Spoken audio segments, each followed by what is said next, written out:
Malcolm, just Are you prepared to go into the United Nations at this point and ask that charges be brought against the United States for its treatment of American Negroes? Oh, yes.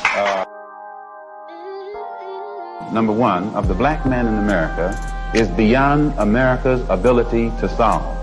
It's a human problem, not an American problem or a Negro problem. And as a human problem or a world problem, we feel that it should be taken out of the jurisdiction of the United States government and the United States courts. We want freedom by any means necessary.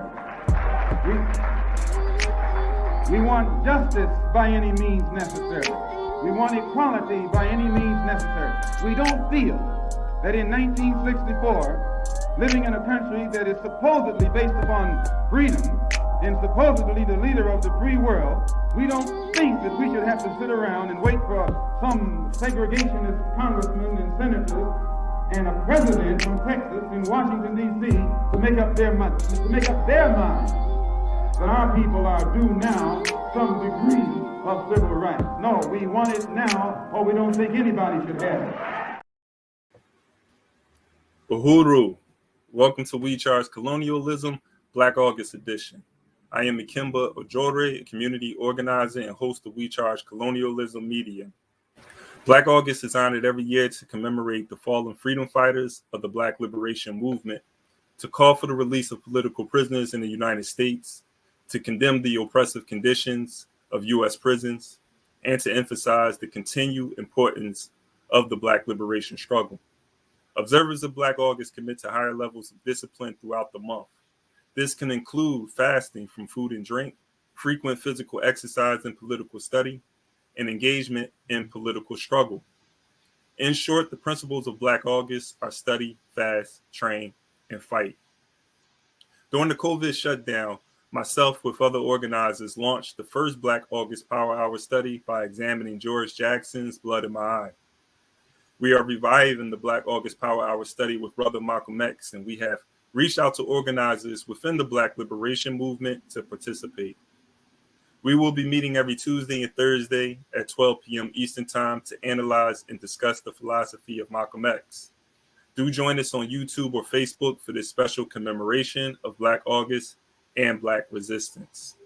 Our goal is for organizers within the Black Liberation Movement to unpack Brother Malcolm X's views on colonial capitalism in a contemporary context, to unpack resistance in the movement against colonialism from the lens of Minister Malcolm X. We will be reading select texts and discussing related questions to uplift the historical events that has taken place throughout the month of August. Now, welcome to the Black August Power Hour. Hey, welcome again. This is Ikemba, and excited as usual to be diving into the work of Malcolm X, one of the foremost great thinkers when it comes to revolutionary philosophy. In my opinion, we're going to be covering the ballot or the bullet today.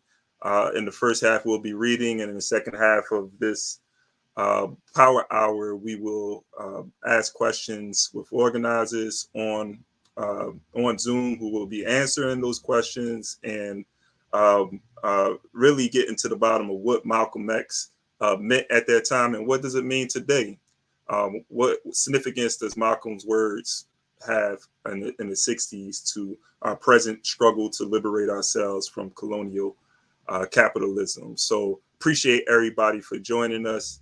And I'm going to ask, as usual, for you all to like and share the podcast. And if this is your first time tuning in, make sure that you subscribe to our channel. We're here every Tuesday and Thursday for the month of Black August, examining Malcolm's speeches. So make sure you tune in.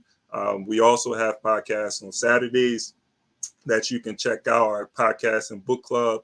And we're currently reading Stolen Black Labor by Chairman Omali Yeshitela. So with that being said, though, I'm going to share my screen. We're going to get into the ballot or the bullet. This speech was given on April 12th of 1964.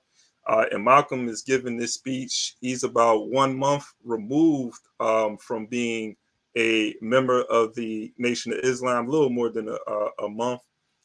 So now Malcolm is no longer affiliated with the NOI. And I think this is where you really see the beginning of Malcolm's evolution and the evolution of his political philosophy. So let me bring on Tone, who's going to introduce the reader. Steve, can I be heard? You will in 1 second. I have to.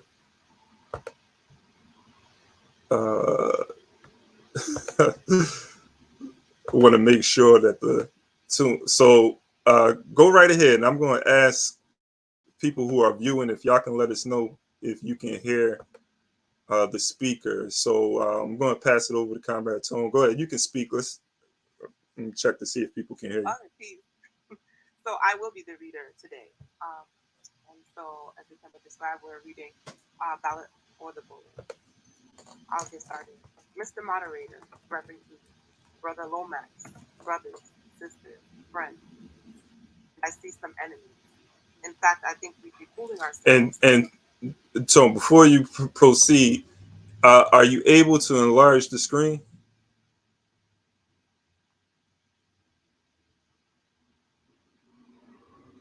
Okay, and they can hear you, which is great. All right, go ahead. You can proceed. Thank you. Sure. So I'll just start again. Mr. Moderator, Reverend Keith, Brother Lomax, brothers, sisters, friends, and I see some enemies.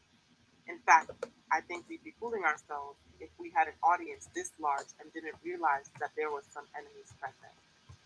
This afternoon, we want to talk about the ballot or the bullet. The ballot or the bullet explains itself.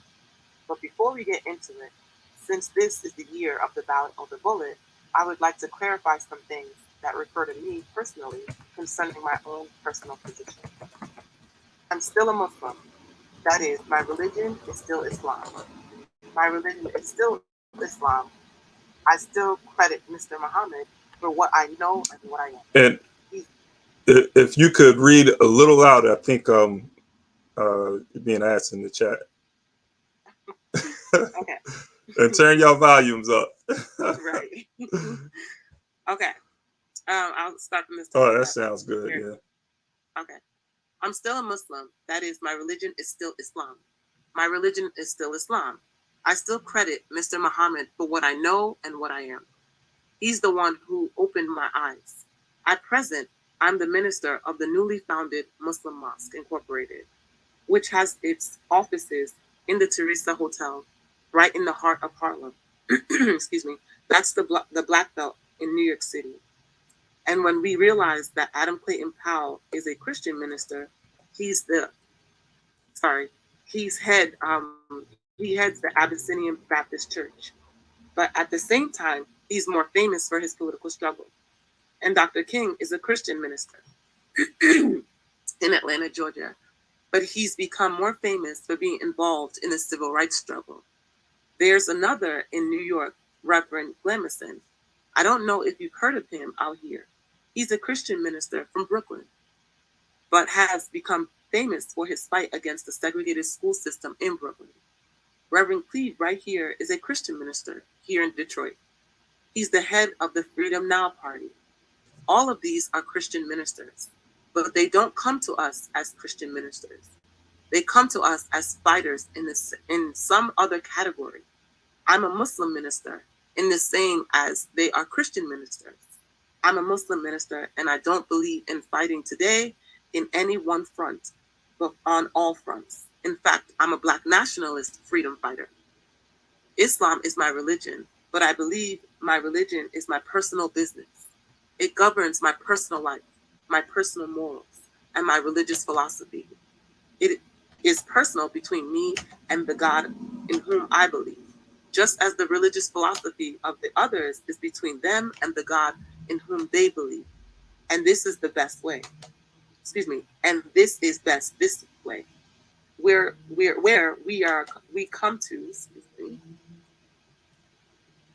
come out here discussing religion. We'd have too many differences from the outstart, and we could never get together. So today, although Islam is my religious philosophy, my political, economic, and social philosophy is Black nationalism. You and I, as I say, if we bring up religion, we'll have differences, we'll have arguments, and we'll never be able to get together. But if we keep our religion at home, keep our religion in the closet, keep our religion between ourselves and our God, but when we come out here, we have a fight that's common to all of us against an enemy who is common to all of us. The political philosophy of Black nationalism only means that the Black man should control the politics and the politicians in his own community. The time when white people can come into our community and get us to vote for them so that they can be our political leaders and tell us what to do and what not to do is long gone. By the same token, when that same white man, knowing that your eyes are too far open, can send another Negro into the community and get you and me to support him so he can use him to lead us astray, those days are long gone too. The political philosophy of Black nationalism only means that if you and I are going to live in a Black community, and that's where we're going to live, because as soon as you move into one of theirs, as soon as you move out of the Black community into their community, it's mixed for a period of time, but they're gone and you're right there all by yourself again.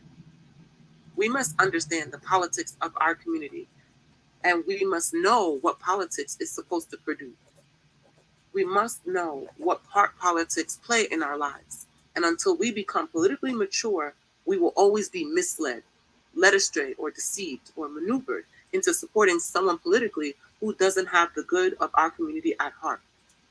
So the political philosophy of Black nationalism only means that we will have to carry on a political program of re-education to open our people's eyes, make us become more politically conscious, politically mature, and whenever we get ready to cast our ballot, that ballot will be cast for a man of the community who has the good of the community of heart. The economic philosophy of Black nationalism only means that we should own and operate and control the economy of our own community. You would never find, you can't open up a Black store in a white community. White man won't even patronize you. And he's not wrong. He's got sense enough to look out for himself. You, the one who don't have enough sense to look out for yourself. The white man is too intelligent to let someone else come and gain control of the economy of his community. But you will let anybody come in and control the economy of your community, control the housing, control the education, control the jobs, control the business, under the pretext that you want to integrate. No, you're out of your mind. The economic philosophy of Black nationalism only means that we have to become involved in a program of re-education to educate our people into the importance of knowing that when you spend your dollar out of your community, out of the community in which you live, the community in which you spend your money becomes richer and richer. The community out of which you take your money becomes poorer and poorer. And because these Negroes who have been misled, misguided, and are breaking their necks to take their money and spend it with the man has become richer and richer, and you're becoming poorer and poorer. And when that happens, the community in which you live becomes a slum. It becomes a ghetto. The conditions become run down, and then you have the audacity to complain poor housing and run down community, while you ran it down yourself when you take your dollar out. And you and I are in a double trap, because not only do we lose by taking our money someplace else and spending it, when we try to spend it in our own community, we're trapped because we haven't had sense enough to set up stores and control the businesses of our own community. The man who's controlling the stores in our community is the man who doesn't look like we do. He's a man who doesn't even live in the community. So you and I, even when we try to spend our money on the block where we live or the area where we live, we're spending it with the man who, when the sun goes down, takes the basket full of money into another part of town. So we're trapped, double trapped, triple trapped. Anywhere we go, we find that we're trapped. And every kind of solution that someone comes up with is just another trap. But the political and economic philosophy of Black nationalism, the economic philosophy of Black nationalism shows our people the importance of setting up these little stores and developing them and expanding them into large operations. Woolworth didn't start out big like they are today. They started out with a dime store and expanded and expanded and then expanded until today. They're all over the country and all over the world, and they're getting some. They're getting some of everyone's money. And now this, what you and I, General Motors is the same way. They didn't start out like it is now. They started out just a little. They started out just a little rat race type operation, and it expanded and expanded until today, where it is right now. And you and I have to make a start, and the best place to start is right in the community where we live. So our people not only have to be re-educated to the importance of supporting Black businesses, but the Black man himself has to be made aware of the importance of going into business. And once you and I go into business, we own and operate at least the business in our community. What we will be doing is developing a situation wherein we will actually be able to create employment for the people in our community. And once we can create some type of employment in the community where you live, it will eliminate the necessity of you and me having to act ignorantly and disgracefully boycotting and picketing some cracker someplace else trying to beg him for a job. Anytime you have to rely upon your enemy for a job, you're in bad shape. When he is your enemy, let me tell you, you wouldn't be in this country if some enemy hadn't kidnapped you and brought you here. Right on. On the other hand, I'm sorry. On the other hand, some of you think you can come here on the Mayflower. Did you want me to stop or keep going? No, keep going. Okay. So as you can see, brothers and sisters, today, this afternoon, it is not our intention to discuss religion. We're going to forget religion.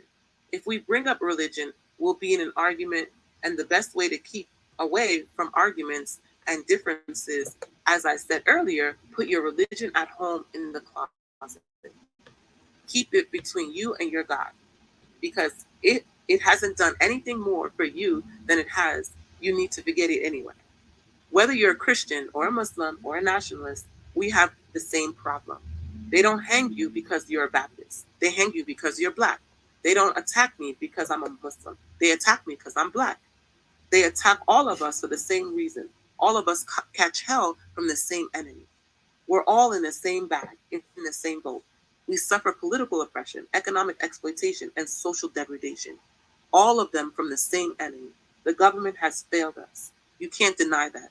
Anytime you live in the 20th century, 1964, and you're walking around singing, "We shall overcome," the government has failed us. This is part of what's wrong with you. You do too much singing today. Today, it's time to stop singing and start swinging. You can't sing upon freedom, but you can swing upon some freedom. Cassius Clay can sing, but singing didn't help him become the heavyweight champion of the world. Swinging helped him become the heavyweight champion of the world. This government has failed us. The government itself failed us. And the white liberals who have been posing as our friends have failed us. And once we see that all those other sources to which we've turned have failed, we stop turning to them and turn to ourselves.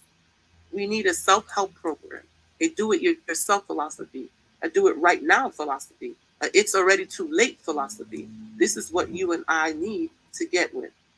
And the only way we're going to solve our problem is with a self-help program. Before we can get a self-help program started, we have to have a self-help philosophy. Black nationalism is a self-help philosophy. It is so good about it. What's so good about it? You can stay right in the church where you are, and you can stay, right in the church where you are and still take Black nationalism as your philosophy. You can stay in any kind of civic organization that you belong to and still take Black nationalism as your philosophy. You can be an atheist and still take Black nationalism as your philosophy. This is a philosophy that eliminates the necessity for division and argument. Because if you are Black, you should be thinking Black. And if you are Black and you're not thinking Black at this late date, well, I'm sorry for you. Once you change your philosophy, you change your thought pattern. Once you change your thought pattern, you change your attitude. Once you change your attitude, it changes your behavior pattern, and then you go into some action. As long as you got a sit-down philosophy, you'll have a sit-down thought pattern. And as long as you think that old sit-down thought, you'll be in some kind of sit-down action. They'll have you sitting everywhere. It's not so good to refer to what you're going to do as a sit-in.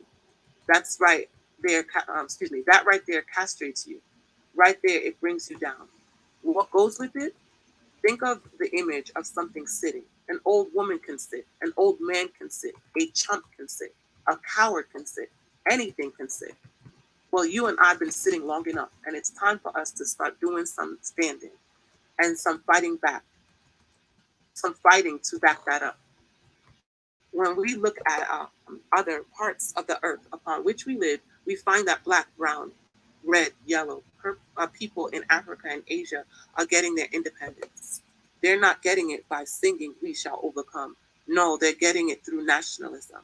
It is nationalism that brought about the independence of all of the people in Asia. Every nation in Asia gained its independence through the philosophy of nationalism. Every nation on the African continent has gotten its independence. Brought it about through the philosophy of nationalism. And it will take Black nationalism to bring about the freedom of 22 million Afro-Americans here in this country, where we have suffered colonialism for the past 400 years. Shall I keep reading? To the bottom of 333, the last paragraph. Okay. This is 333. All right. America is just as much of a colonial power as England ever was. America is just as much as a colonial power as France ever was. In fact, America is more so a colonial power than they, because she's hypocritical. She's hypocritical colonial power behind it. What do you call a second-class citizenship? Why, that's colonization. Second-class citizenship is nothing but 20th century slavery. How are you going to tell me you're a second-class citizen? They don't have second-class citizenship in any other government on this earth. They just have slaves and people who are free. Well, this country is a hypocrite. They try to make you think they set you free by calling you a second-class citizen. No, you're nothing but a 20th century slave. Just as it took nationalism to remove colonialism from Asia and Africa, it'll take Black nationalism today to remove colonialism from the back and the minds of 22 million Afro-Americans here in this country. And in 1964, looks like it might be the year of the ballot or the bullet. Why does it look like it might be the year of the ballot or the bullet? Because Negroes have listened to the trickery and lies and the false promises of the white man now for too long. And they are fed up, and they've become disenchanted, they've become disillusioned, they've become dissatisfied, and all of this has built up frustrations in the Black community that makes the Black community throughout America today more explosive than all of the atomic bombs the Russians can ever invent. Whenever you got a racial powder keg sitting on your lap, you're in more trouble than if you had an atomic powder keg sitting on your lap. When the racial powder keg goes off, it doesn't care who it knocks out of the way. Understand this, it's dangerous. And in 1964, this seems to be the year, because what can the white man use now to fool us after he put down the March on Washington? And you see all through that now, he tricked you, had you marching down to Washington. Yes, had you marching back and forth between the feet of a dead man named Lincoln and another dead man named George Washington, singing "We Shall Overcome." He made a chump out of you. He made a fool out of you. He made you think you were going somewhere, and you end up going nowhere between Lincoln and Washington. So today, our people are disillusioned. They've become disenchanted. All right. Hey, I appreciate you reading that. Excellent job reading that. I thought I was sitting in the front row listening to Malcolm X give his speech just now. So thank you, Tone, for taking that on. We're going to get into a powerful discussion. This is the Ballot of the Bullet. As I mentioned earlier, Malcolm is no longer a member of the Nation of Islam when he's giving this speech.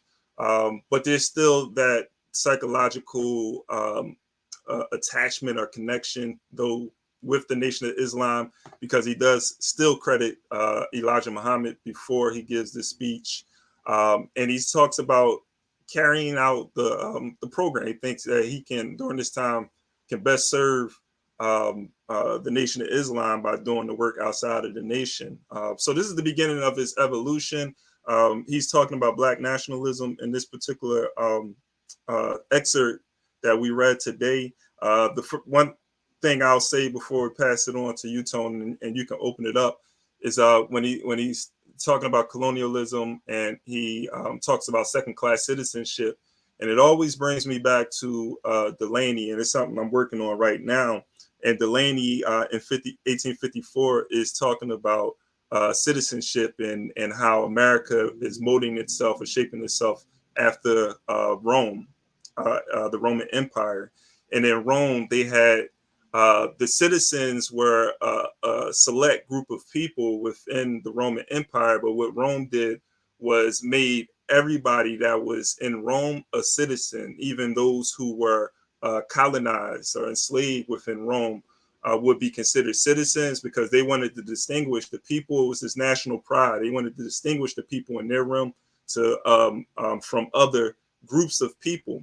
But the citizens within Rome, on paper, they were equal, as far as how they were, their nationality on paper and so forth. But socially, economically, and politically, they were not equal. And so it always makes me think about the status of Africans in the United States. And Malcolm is pointing to this when he's talking about second-class citizenship. There's no such thing as second-class citizenship.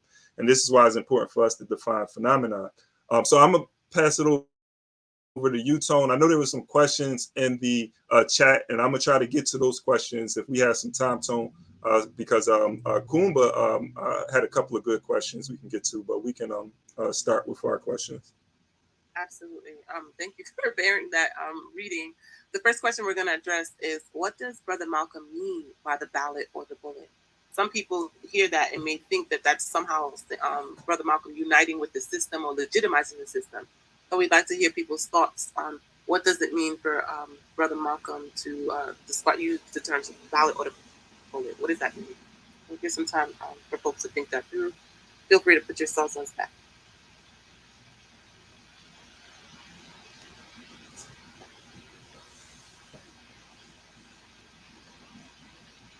Was he talking about integration, Tom?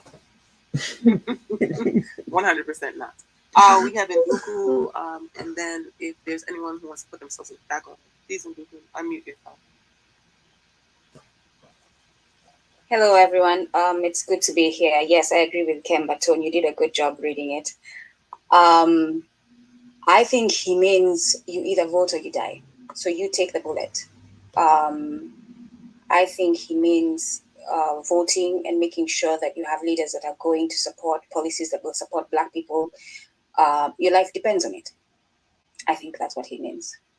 It's you who's facing the bullet, or you can go vote. Okay. Thank you for that feedback. Is there anyone else who wants to offer their understanding of that? Do you have any thoughts on it? Yeah, if no one's on stack, when Malcolm's, I think when you listen to the whole speech, you get some context too. And I think, when Malcolm is making this statement, he's this is sort of he's making a call for America to give those who are struggling for civil rights what they are asking for, and if not, there's going to be this explosion. So it was the year, because mind you, there's a civil rights struggle and people are fighting for the right to use their ballot, to cast their ballot. But Malcolm doesn't necessarily agree with voting as the solution. He sees it as a means, but I think Malcolm is beginning to want to inject himself into the civil rights movement and struggle with them despite having disagreements with. It was explosive. He was stating it was going to be an explosive year in the ballot or the bullet, but in the same, if the black man and woman did not get their right to vote, that there was going to be this revolution. But in the same speech, he also says, in order to have a bloodless revolution, that America would have to give black people everything that they owe them. Now, is that everything that America owes black people? No. So Malcolm was real clear in this, but I think we just have to put things in context. So I don't want to overtalk this, but that's just my thoughts. Well, thank you for that. We have Yane on stack. We'll go to the next one. Yes, and apologies for my lateness, but I did listen to the speech before, so I appreciate you reading it, Tom. Thank you. I think of the ballot or the bullet as being more like, kind of like in the spirit of like no justice, no peace, where either like at the end of the day, it's what's we're going to have the liberation, right? Like when he talks about liberation or death, we're going to have the liberation. So how is it going to come? I think of it more like that. Like, is it going to come through the ballot or is it going to come through the bullet? But that like the end result is going to happen. And if people would prefer that the end result be less violent or whatever, then they should make sure that shit happens by the ballot. But if it doesn't, then it's going to happen the other way. I think of it more in those terms, not as much of like an admonition to vote. I don't think of it as that, like you better vote or you're going to be killed, but that our needs better be fulfilled by ballot. Otherwise, we got to go the next step. Thank you for that, Yane. I tend to understand it in those terms as well. I just want to read what Brother Jalil put in the chat. And Brother Jalil, if you want to share this, you feel free. This is why El Hajj Malik Shabazz represents, for me, the founder of the Black Liberation Movement and the New African Independence Movement. As Ho Chi Minh was to the Vietnamese people, like Mao Zedong of the Chinese Revolution, the accumulation of Malik Shabazz speeches established the foundation of the national strategies and determination for national liberation. He says revolutions are made for land. Agreed. And Jindu, you put in the chat for folks who have Spotify and want to listen to the whole speech, they can find you. Thank you for that. And Jindu, I saw you were on stack. If you wanted to share, please do. Or we'll move to the next question. Yeah, thank you so much, Tona. Hey, y'all. My name is Shindu, she, her. I agree with what you shared and what Yane shared. And there's a line in the speech that really like sticks with me, and it seems like a challenge to our current political climate. He asked, like, when a party has the power to change your conditions and is in control of all of the mechanisms that are necessary to change your conditions, and they don't, what does that mean for you? And I think that's a question that a lot of us are asking around the Democratic Party, and a lot of the skepticism and the sort of rage a lot of us have around how we've been played time and time again by a party that is essentially an extension of the center or the right. And so, yeah, I think that in that speech, he asked the question of us, like, you know, what does it mean for our sort of emotional connection to this idea of voting, and our sort of historical connection to this idea of voting? What does it mean? How do we have to pivot and change to move on to something else when we vote, and the people that we're voting for have the power, have the means to change our conditions and refuse to? And so that's something that I'm sitting with too. Yeah, thank you for that. Often we hear many people discussing whether it should be Democrat or Republican, and we, as Jinder is describing, we have to kind of think beyond that. And this is what Malcolm is kind of alluding to, that like having the power and not doing what do we do next? Are we going to continue to spin our tails? What are we doing? Thank you for that. Ikemba, did you want to offer? No, we I just unite with the comment. Thank you. So the next question is, we're just illuminating Malcolm's discussion on America being a colonial power, and so we're really wanting to understand what it will take to remove colonialism. So if somebody wants to kind of describe how America is a colonial power, or describe what it will take to remove colonialism, feel free to put yourself on stack.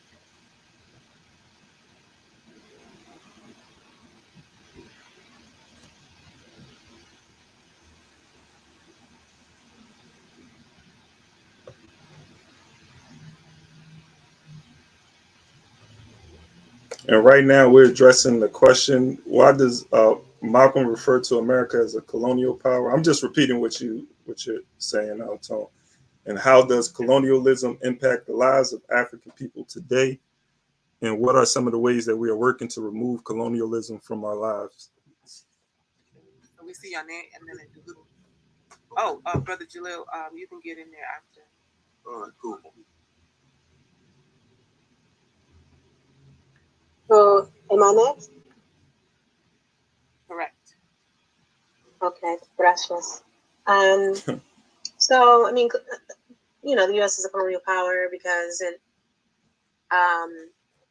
forcibly takes wealth of lands from other peoples and uses them to enrich itself at the expense of those people without the consent of those people, through violence and manipulation, force, and continuously seeks to maintain its power and control, and cannot survive without the resources that it extracts from the lands of other peoples, and without and actually could survive while doing that and using those resources for everyone, but then they wouldn't have to extract it if they were doing that. So anyway, colonial power, and it is to me, the way to get out of it is to stop, like at a very elementary kind of first, response thought, is like stop focusing on that power, like as like trying to align with it, trying to improve within it, trying to correct it, trying to reform it, trying to heal it.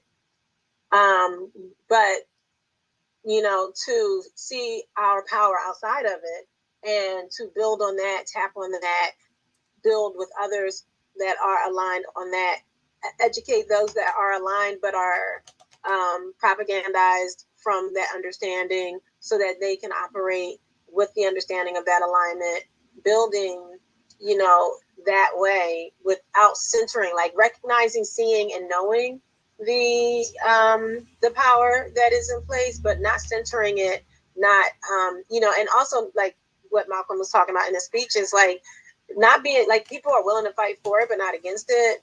People are willing to fight on its behalf against bigger foes, potentially more scary foes, but are not willing to fight against it. And, and having the same mindset of understanding that it's not right. So I'll stop there. I apologize if I was going on. No, that was great. Thank you for that. Yeah. And Nduku, and then Brother Jalil. Brother Jalil, I saw you come on video and you encouraged me, inspired me to come on, and then you left. So please join me back. Why is the US a colonial power? Because it is exploiting, it is controlling forcefully against people's will the globe. A lot of areas in Africa. My interest mainly is in Africa, but when I also speak of Africans, I speak of Africans within the United States, descendants of enslaved Africans in the United States and wherever they may be. So it is a colonial power because it is holding people against their will and controlling them against their will, financially, economically, religious. So Baba Al-Shabazz says that They don't attack us for our religion, they attack us because we're Black. But then the United States advanced that tactic and started attacking the religion of Islam because it's associated with brown people, right? So that's colonialism, where you propagandize your message to look like this good person while you're exploiting. That's what the British did in Kenya. I'm originally from Kenya. I'm Kenyan. And that's what they did. In their news, when they told their news back in England, they told of this horrible Mau Mau. They made up the name Mau Mau instead of using the name that they call themselves, the Kenyan Land and Freedom Army, because they wanted to show that they are good to their people and these people are savages. So America right now is exploiting. That is colonialism. What is it going to take to remove colonialism, and especially United States colonialism? First, it's going to take true African leaders. We don't have any right now. It's good to see what's happening in the West. I'm seeing some sign of hope. I hope it is what we see it to be. It's going to take those true African leaders saying no to the IMF, to the World Bank, to the World Trade Organization, which are all US entities. And if you read about, goodness, why am I forgetting the meeting that they had where they installed the IMF and the World Bank. If anyone remembers it, they can say it later. Bretton Woods. Bretton Woods, thank you. The Battle of Bretton Woods. Yes. Bretton Woods. That meeting, it's the United States. The UN is the United States. And so the day that African leaders will say no to those entities, like Thomas Sankara, African leaders will say we unite as Africans, we don't make those calls asking for help. The day that African leaders will say that we determine the cost of our resources and what we will give you and who we will give and who we will partner with, and we're building our medical industry and institutions without your opinion, that day we will have said no to colonialism. Thank you. Thank you for that. Mm-hmm. We'll Yeah. have Brother Khalil and then Raphael. Assalamu alaikum, peace. Okay, we got an echo. If you have your phone on, Brother Jalil, if you have two, sorry, Kemba, go ahead. I was going to say, if everybody mute, and yes, if you have two devices, you'll hear echo. Right. I think we're good now. All right. Okay. The first thing I want to say in regards to this particular question is understanding what colonialism is. Right. In order to remove, we got to understand what it is. And so colonialism is actually when a foreign nation or foreign power colonizes or take control or dominates the natural resources or human resources of another people or country. Okay. So understanding that, then we know that what has to be done. We have to build what we call nationalism, right? A form by which the people who are colonized are able to organize themselves in the capacity to get rid of the colonizer, those foreign entities that's challenging the sovereignty of what's supposed to be an independent nation or people. And so for us, I think it is important that we understand that we in this country are not only colonized, but we're also neo-colonized. As the sister was talking about the necessity for African leaders, right? We know that many of our African leaders has assimilated into this system based upon the capacity from which we navigated white supremacy for the last 400 years. And as a result of our own trauma, many have assimilated into the system. Right? And so therefore we have misleadership rather than real leadership. Okay. As a result of, and I would say this, civil rights movement, right? And integration movement. The integration movement was assimilationist movement. So those individuals, as we understand, when we have engaged in class struggle, we have to engage in class struggle as established in the three-phase theory for national independence, right? We have to engage in class struggle for national unity, right? This is how we get rid of colonialism or neo-colonialism for us here in the United States. We have to engage in class struggle for national unity and be able to expose those individuals who are not working and functioning in our best interest, in our best benefit. And therefore prop up those leaders or those individuals who are really engaged in the determination, boots on the ground, work for our people. Right. And so this is the reason why he has to organize what we call decolonization program. That's part of the process. We're talking about how do you get rid of colonialism. We have to build decolonization programs, right, where we began to empower our people, right? And that is the process of how we get rid of colonialism and neocolonialism as laid out, or as proposed and laid out in the three-phase theory for national independence. Thank you. Thank you for that, Brother Joel, and I appreciate that explanation on colonialism from that perspective. Raphael, you want to start, and then we're going to move on to the next one. Yeah, thank you, Tom, and thank you, Nduko, Jalil, Yane, for sharing your thoughts. Just to add on, I'll point our attention to two contemporary examples, I think, of colonialism and its continuation of extraction, domination.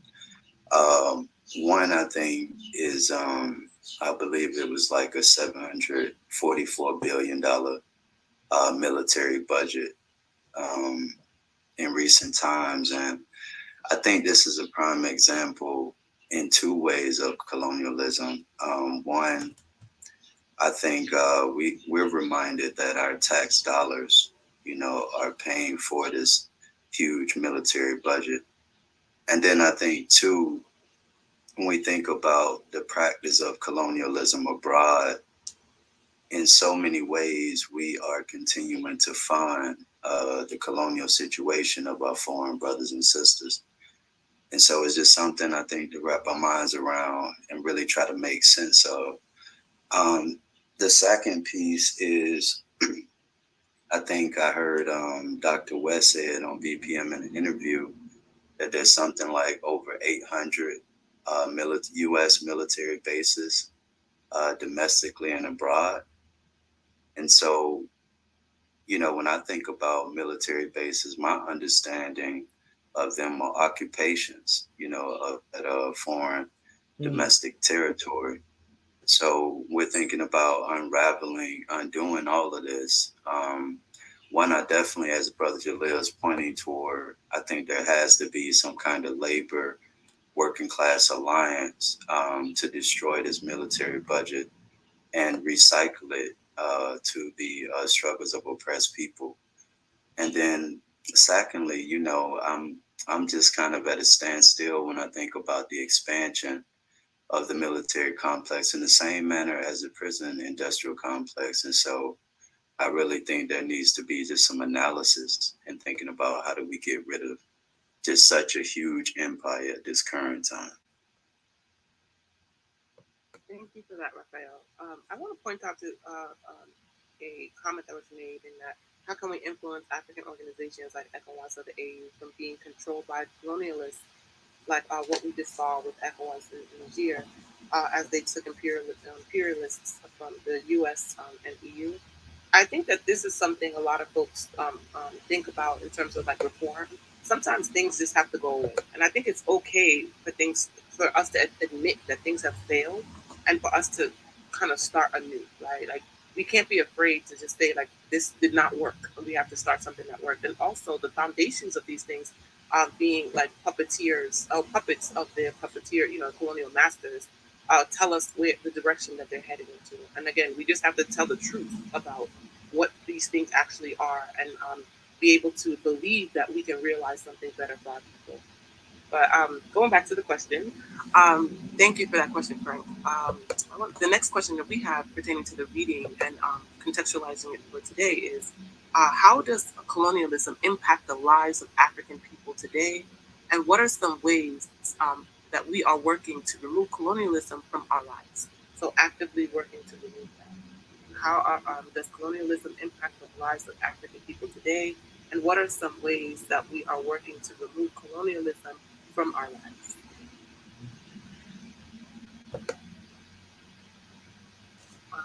And I think some people touched on this question as well, but there may be some other answers. I know Raphael had touched on it. Absolutely. And Kumba writes in a chat, we'll get to you in just 1 second, Raph. Malcolm spoke of nationalism and philosophy in the speech. Do you think that he looked at nationalism as an ideology that was different from philosophy? Malcolm also spoke of the political versus personal. Is there a deep difference? So we'll get to that in just 1 second. I want to get to Raphael if he wants to expound on or further explain his point.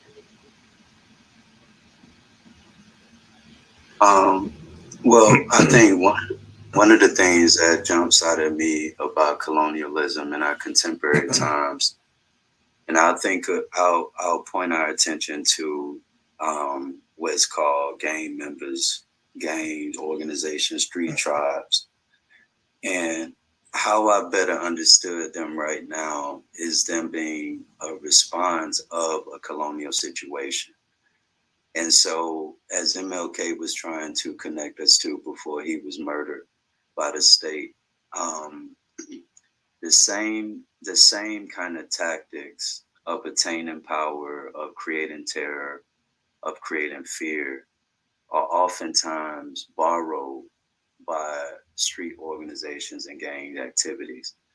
And so, when I look at a lot of the intercommunal warring that's happening, I don't look at that as just like some basic just differences, inability to solve problems, but I look at them as direct responses of the colonial situation. And in many cases, using very similar tactics of attaining power that is used by the colonial power structure. And so that was, I think, something that really resonated with me about MLK's critique. And I know we're talking about Malcolm right now, but he was trying to say, if we're not being critical of a colonial situation abroad that's degrading Africans and other oppressed groups, then it becomes difficult to challenge a colonial situation domestically that's happened amongst our gang organizations and street tribes. Thank you for that.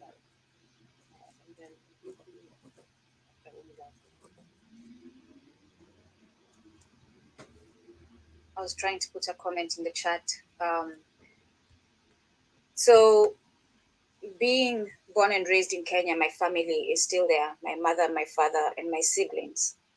And how is colonialism affecting that family, my family?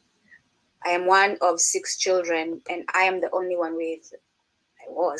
only one with a stable job, right? They've all gone to school. They are all well educated. One of my brothers went to aviation school. I have a brother who studied pharmaceuticals. I have a sister who's a professional chef, and they all are jobless. That's colonialism. There's a video that's going viral now everywhere. I saw it on LinkedIn. A young lady in Kenya who went to college, got a degree, and she's currently doing hair and selling porridge in the weekend. And she went to a town meeting in their town, and she stood up and told her representatives, the MPs there, you are liars. I went to school, my degree has done nothing for me. You are liars. She called them out. That is how colonialism is affecting people there, those neo-colonialists, right, who are leaders and destroying Africa. And the foreign entities support them. I put out a video on Uganda. Uganda is one such entity.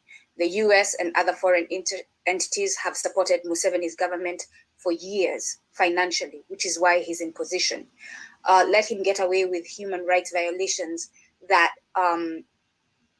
he's in the same box as Hitler, if you ask me, but let him get away with that because he is the guy who's going to allow them to have access to resources without questioning much, about as long as they write a check.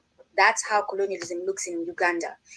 The ghettos of Uganda, the areas, I won't even call them ghettos because I don't like that word. The areas where people have been subjugated, where resources are not distributed, where the economy is destroyed, those areas, people are running away from bullets constantly because of Museveni's terrorist military entities and police organizations. That's how colonialism looks there. Colonialism in Uganda is Bobby Wine, who ran for president and got the votes of the people, winning the election, and Museveni flipping those votes to be his and assigning his losing votes to Bobby Wine so that he could win, and then arresting Bobby Wine during elections and torturing him. That's how colonialism looks like. And the US and US international people and entities are going to come out, oh, Bobby Wine, we're giving you, because they always want to look good, right? So that they can get away with it. They're not going to come out and look bad openly to us, not obviously. So they will do some good so that they can get away with it, right? So that's how colonialism looks there. How does colonialism look within the United States? You have the imprisonment of Black people for the most minor things. Why? Because the colonial entity, the United States government, wants to use their resources for free labor, right? Those laws come in after the emancipation. They come in so that they can find a way to keep Black people giving free labor, essentially. So they use prisoners to produce for their economy at a very, I don't even think they're paid. And I know we have some brothers in the group who've been, unfortunately, within those walls, so they can speak to it. But they use them without even giving them a living wage. And so that is a way that they're colonizing Black people within the United States, and also breaking up the Black family through that system, the prison system, and keeping them subjugated. That is how colonialism is looking. What am I doing? I'm connecting with people like Brother Kemba here. I'm connecting with Pan-Africanists. I'm embracing Pan-Africanism to realize that the problem of our oppression is not limited to Kenya, where I was born and raised. It goes beyond Kenya. I'm connecting with brothers and sisters to teach Kiswahili. I am a Kiswahili speaker, so that we can have more people speaking this unifying language, so that we can unite with our own African languages. I am connecting people like Ikemba with other people, being someone who's connecting people who I know can help us, so that we can grow our power as Black people, right? Economically, through education. I am someone who is decided that I'm not going to be quiet anymore, no matter what the risk. And I've said this before. I had to sit down and ask myself, are you ready to go to prison? Because the ones who came before me, including Baba Al-Shabazz, went to freedom just for speaking up. So I had to ask myself, are you ready to go to prison? I'm not. I don't want to be, but I have to be, because that's the cost of speaking up against the imperialists. Thank you. Thanks for that. Yeah. And in the interest of time, we had one final kind of grouping question, but we will pick that up next week, Tuesday.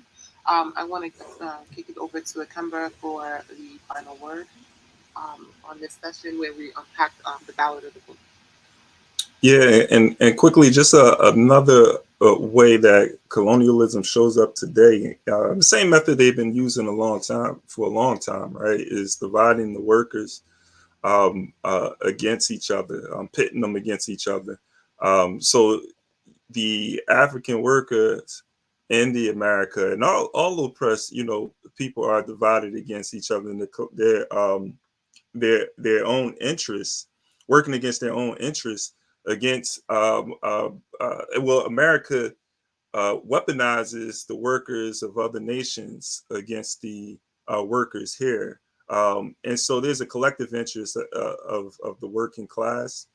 There's an interest in us coming together, going against colonial capitalism, going against the bourgeois. I think it's important that is pointed out, because this is definitely one of the ways that they continue to maintain their power. The masses of people are a part of the working class. So with that being said, we went over the Ballad of the Bullet speech. We examined the excerpt from there. I think it was a powerful speech. One of the speeches that really influenced me to become an organizer. It was this speech, the Ballad of the Bullet, Message to the Grassroots. So I'm looking forward to covering those speeches as well. I want to appreciate everybody for joining and being a part of this discussion. We're here every Tuesday and Thursday for the month of August. This is how we are commemorating Black August. But it's more than just these discussions. It's getting in the community, organizing the people, and resisting colonial capitalism. We're fighting self-determination. It's the highest expression of democracy. And so we have to fight against this colonial empire. With that being said, appreciate you all. and hope to see you back here Tuesday at 12 p.m. Peace. Thanks, Peace, Black y'all. Power, and Uhuru.